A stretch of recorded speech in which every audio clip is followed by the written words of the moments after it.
দূরত্ব যদি সত্যি ভালোবাসার গভীরতা বাড়িয়ে দেয়, তবে আমি দূরেই থাকতে চাই, অনেক অনেক দূরে। হ্যাঁ, ঠিকই ধরেছ। আজকে রবি ঠাকুরের একটা কালজয়ী উপন্যাস অবলম্বনে শেষের কবিতা। তো গল্পে যাওয়ার আগে কিছু কথা বলি। শেষের কবিতা অত্যন্তই কাব্যিক আর কবিতায় ভরা, তাই সব রকম ভিউয়ার্সের কথা ভেবে মুভিটিকে সম্পূর্ণই গল্পের আকারে অর্থাৎ সহজ করে নিয়ে এক্সপ্লেন করেছি। গল্পটি একটু মন দিয়ে দেখো, বুঝতে অসুবিধা হবে না।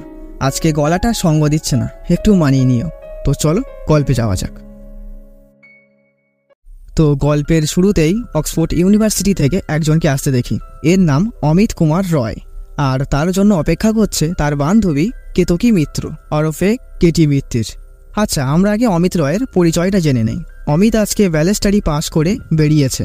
অমিতের নেশাই হলো স্টাইল, কথাবার্তা, পোশাক আশাক সবকিছুর মধ্য দিয়েই স্টাইলটা তার ঠিক প্রকাশ পায়। গোফদারি কামানো, চাচা মাজা, চিকন আর গোলগাল মুখশ্রী, একটা স্বতঃস্ফূর্ত ভাব সবসময় জাগ্রত। আর মেয়েদের সঙ্গে কথকটা এমনভাবে মেশে যেন মনে হয় ও কিছু বোঝেই না, অথচ ওর কথার মধ্য দিয়ে সবাইকে আকৃষ্ট করতে পারে। এক কথায় বলতে গেলে মেয়েদের প্রতি ওর আগ্রহ নেই, তবে উৎসাহ আছে। তার বাংলা সাহিত্যের প্রতি আগ্রহ আছে, তবে বাংলা সাহিত্যের কবিদের ও হেউ করে চলে। এমনকি রবি ঠাকুরকেও ও পাত্তা দেয় না। ওর একজন প্রিয় লেখক আছে, নিবারণ চক্রবর্তী। তার লেখা কবিতাই ওর কাছে সর্বে সর্বা। আর হ্যাঁ, কথায় কথায় ইংরাজি বলাটা ওর স্বভাব, তবে এটা বলতে পারো মানুষের থেকে ওর ইন্টেনশন পাওয়ার একটা অজুহাত। তো কেতকী বা কেটি মিত্তির, এ হচ্ছে অমিত রয়ের দুই বোন আছে, সিসি আর লিডি, এদের বান্ধবী। কেটি সবসময় নিজেকে মেকআপের আড়ালেই রাখতে ভালোবাসে, আর অমিতের সঙ্গে তার একটা সম্পর্ক অবশ্যই আছে। তো অমিত কেটিকে আজকে একটা হীরের আংটি দেয় আর চুমু খায়। যাই হোক, আমরা ওইদিকে যাই। তবে এদের বন্ধু মহলে আরও দুজন ব্যক্তি আছে, নরেন আর কুমার। এরা অবশ্য সিসি আর লিসির আকর্ষণেই আছে, এটা বলা বাহুল্য। তো একদিন সবাই দার্জিলিং বেড়াতে যাবে বলে রেডি। তো অমিতের দুই বোন তাকে যাওয়ার জন্য এসে বলে। তো অমিত কবিতার রস দিয়ে বুঝিয়ে দেয় যে সে যাবে না। তো এরা গাড়িতে গিয়ে বসে। কেটি বলে ও যাবে না, ও বেটাকে বোঝানোর সাধ্য আমাদের নেই, যাও তুমি গিয়ে বলো, দেখো যায় কিনা।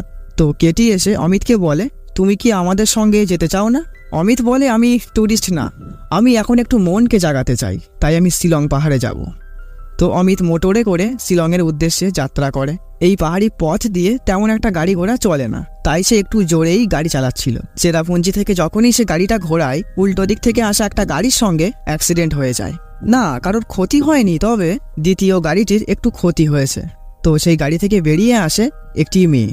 হ্যাঁ, মেয়েটি হচ্ছে তোমাদের সেই বুঝলে লাবণ্যলতা। লাবণ্যকে দেখে অমিত মুগ্ধ হয়ে যায়। অমিত লাবণ্যকে বলে, অপরাধ করেছি। লাবণ্য বলে, অপরাধ নয়, ভুল। আসলে আমিও অসাবধানতাবশত আসছিলাম।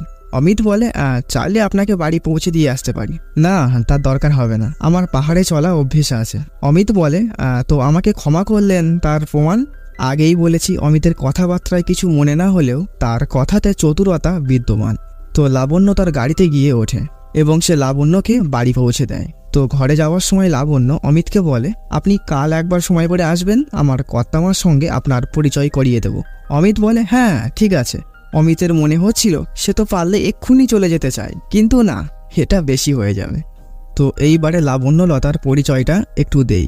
বরদা শঙ্কর 27 বছর বয়সে মারা যান। তো তার স্ত্রী যোগমায়া পারিবারিকভাবে শিক্ষা সাহিত্যের সঙ্গে যুক্ত ছিলেন, কিন্তু এই বাড়িতে সে আর হয় না। তো এদের সভাপণ্ডিত যোগমায়া দেবীকে চিনেছিলেন, সে তাকে গীতা ও শাস্ত্র জ্ঞান দিতেন।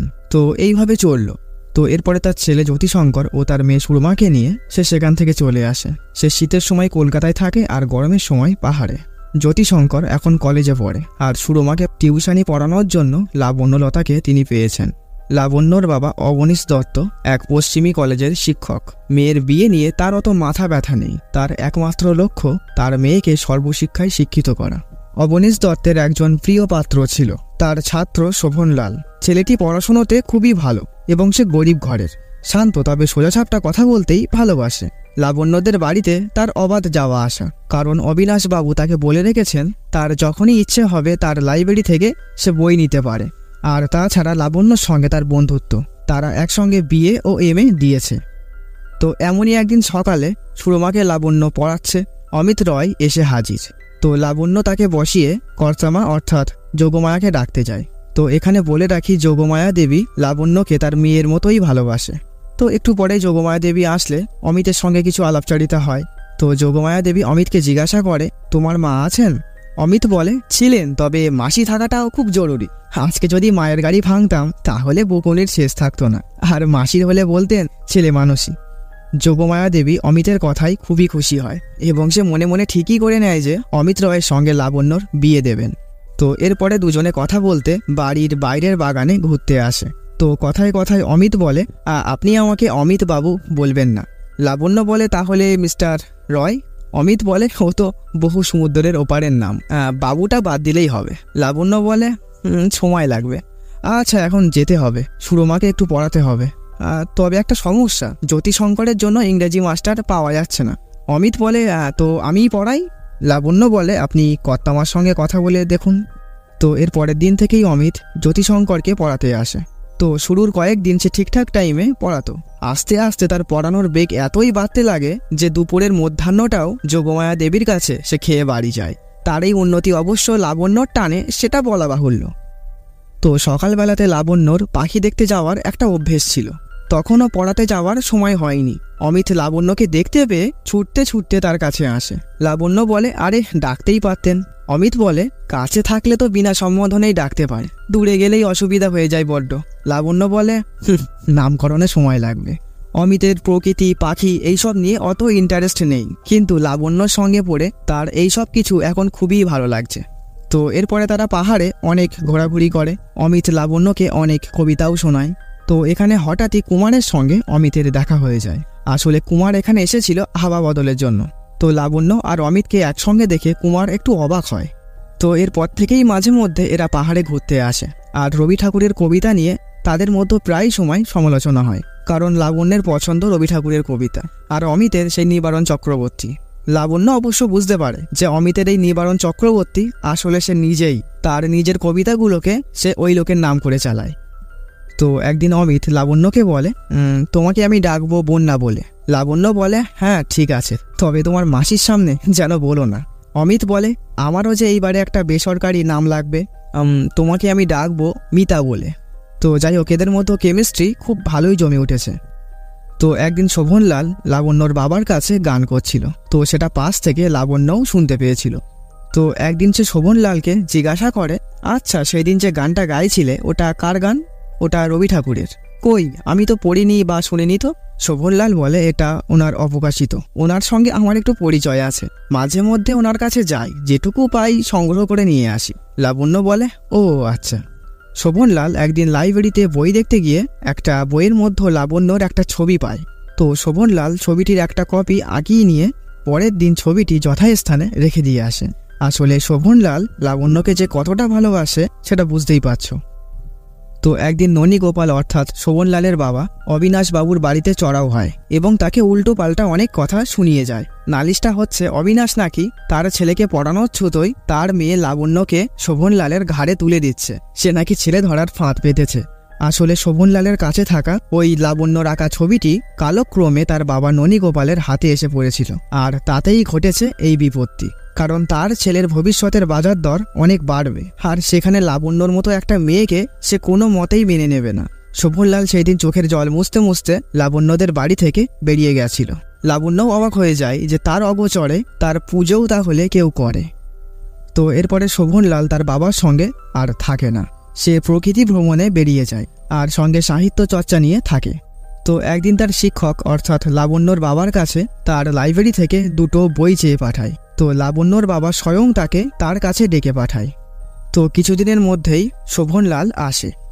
শোভনলাল সবে জলখাবার নিয়ে বসেছে, এমন সময় লাবণ্য এসে বলে, আপনি এই বাড়িতে কেন এসছেন? আপনি জানেন না আপনার বাবা কত খারাপ কথা বলে গেছে আমাদের? আসলে শোভনলাল যে নিজে থেকে আসেনি, তার বাবাই স্বয়ং তাকে ডেকে এনেছে এ কথা সে বলে না, শুধুই বলে আমাকে ক্ষমা করবেন, এবং সে চলে যায়।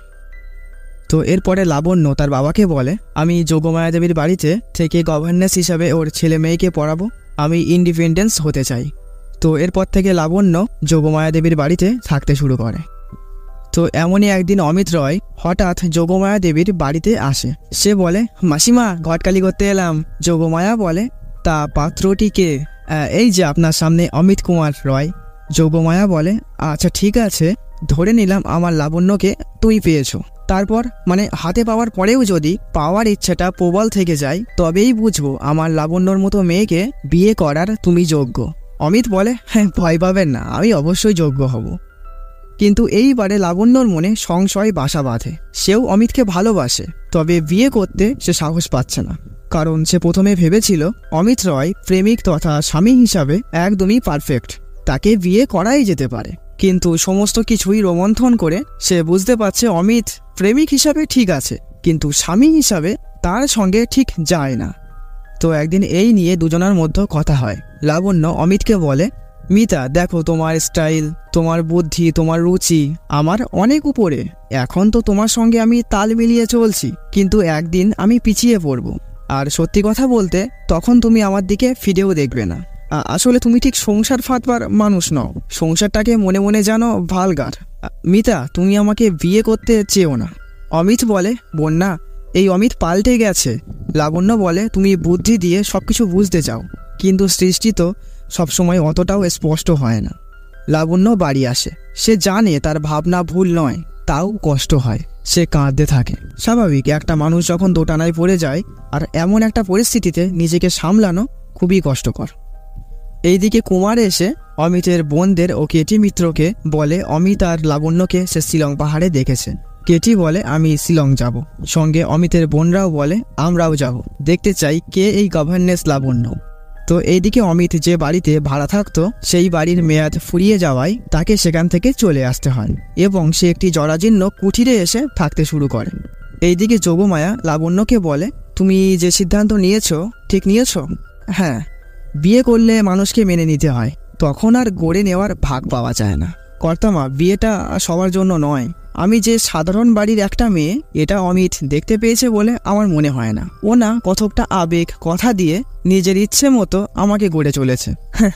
কিন্তু একদিন উনি ক্লান্ত হবেন, আর আমি যতদিন পারি তাল দিয়ে যাই।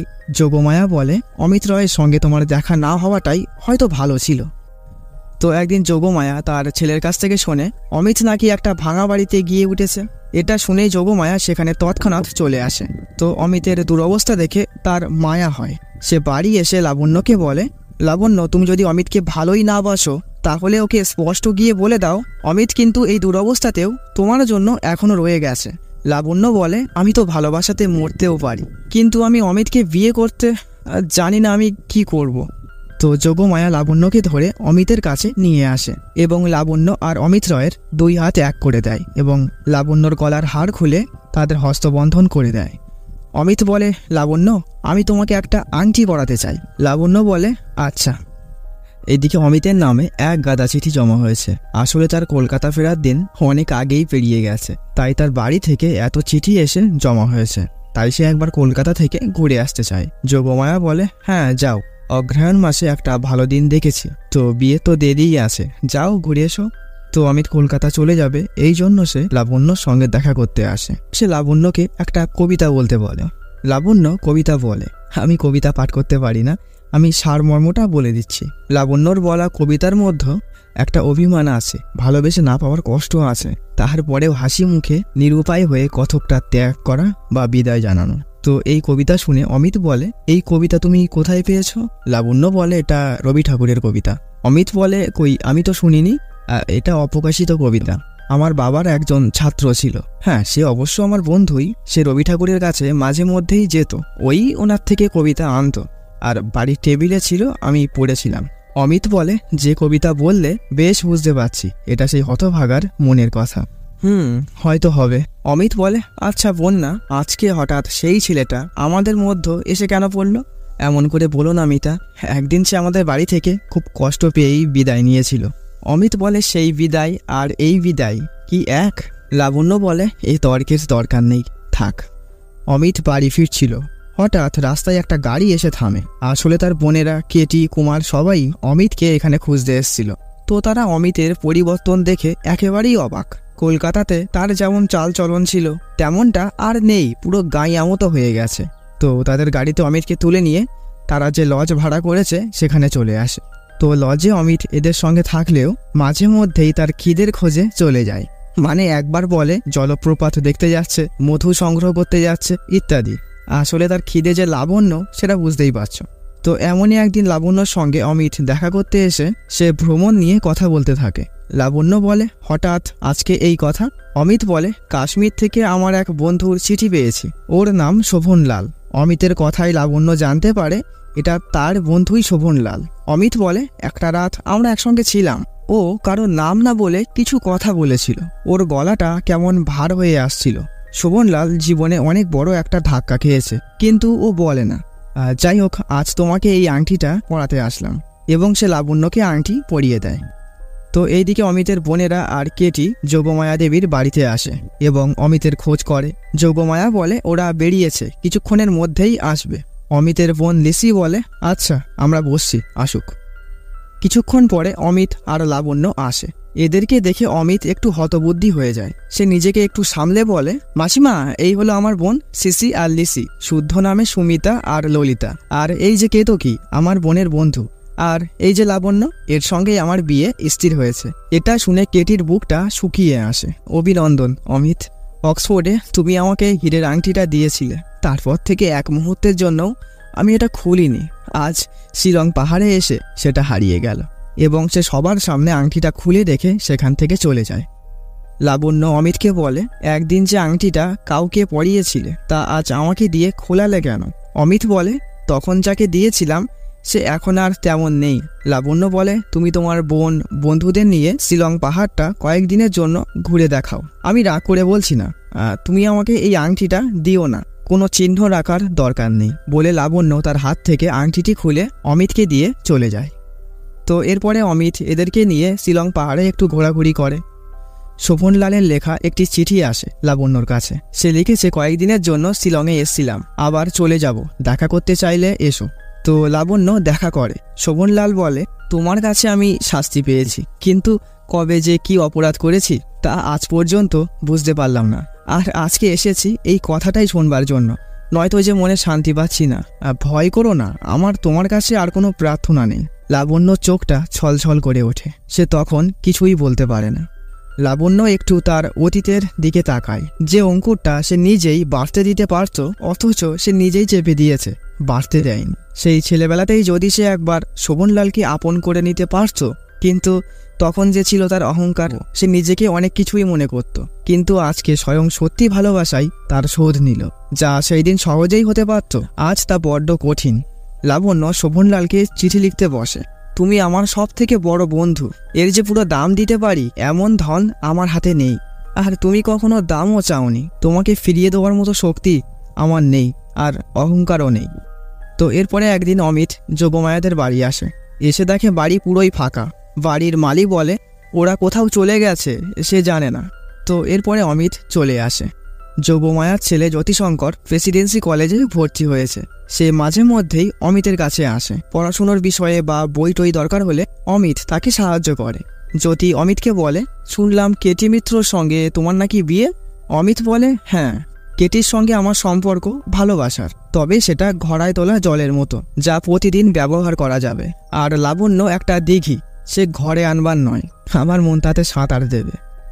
এইদিকে শোভনলাল আর লাবণ্যর বন্ধুত্ব আস্তে আস্তে প্রেমের দিকে অগ্রসর হচ্ছে। তো একদিন জ্যোতিশঙ্কর অমিতের কাছে এসে বলে, লাবণ্যদির বিয়ে শোভনলালের সঙ্গে ওই জ্যৈষ্ঠ মাসে, এই নাও কার্ড। অমিত বিয়ের কার্ডটি দেখে, আর কার্ডের সঙ্গে একটি কবিতাও লাবণ্য পাঠিয়েছে।